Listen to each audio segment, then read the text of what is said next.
Ben Greenfield from the Rockstar Triathlete Academy, and in a recent podcast, Carrie Sullivan and I talked about how to pace during a triathlon and how knowing how to pace effectively is one of the keys to going from good to great during your racing.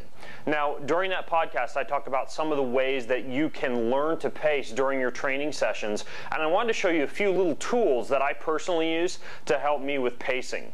So let's just jump right in. The first thing is a metronome.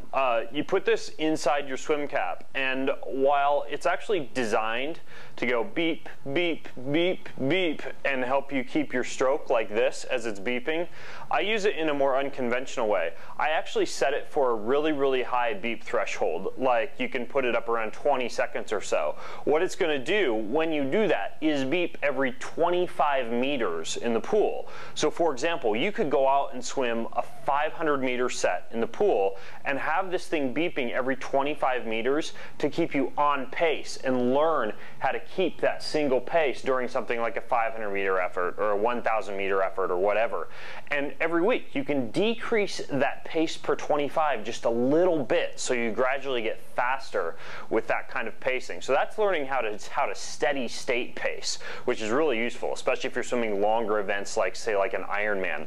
Now, if you want to learn how to change up pacing, maybe if somebody who you're swimming with in the water has surged in pace and you want to be able to hop on their feet and get faster in the water and then slow down and get fast and slow down.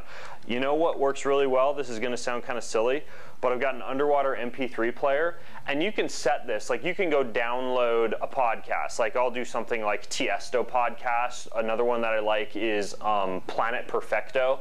What these are like 30 to 60-minute podcasts that just go from one song to the next, anywhere from 3 to 7 minutes in duration for each song.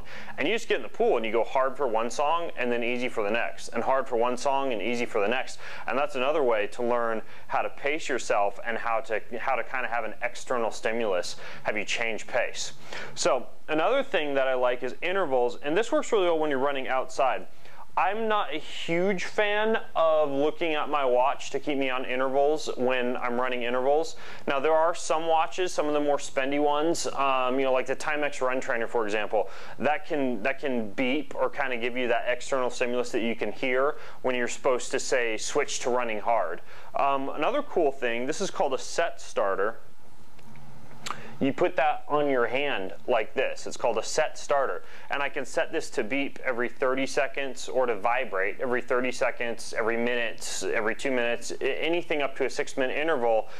When I'm using something like this, for example, running with something like this or cycling outdoors with something like this, I can simply do my intervals and learn how to go hard pace to easy pace, but not have to be beholden to looking at a watch or a computer, and instead this thing just vibrates as you go. So this is another really cool thing. The other thing I like to use this for is like when you're doing sets at the gym that are maybe like 10 seconds hard, 10 seconds easy, something like that.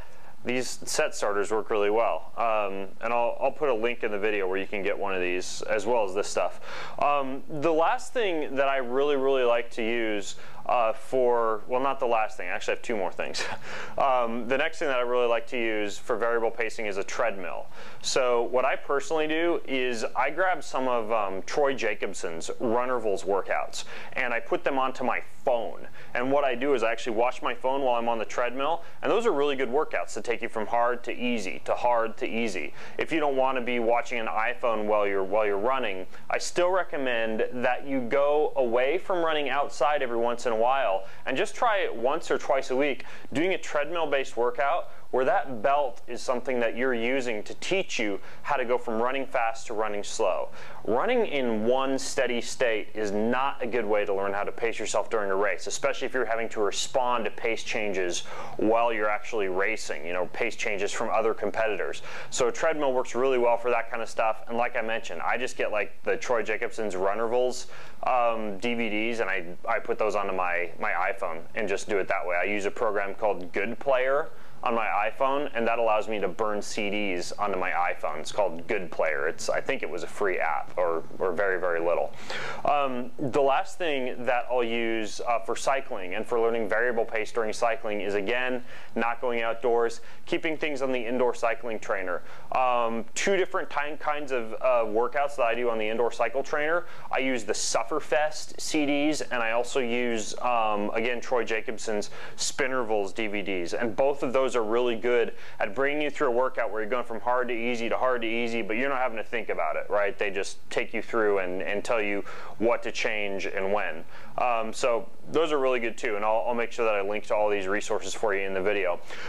Be sure that you listen to the podcast too that Carrie and I did. Just go to your Rockstar Triathlete page, use our handy dandy search function there, just search for pacing. We've got a pacing chart. We've got a full-on 20-25 minute podcast that we did on how to respond to pace changes during a race, and then check out some of these other resources that I gave you, and I hope that helps you out. I'm Ben Greenfield from rockstartriathlete.com.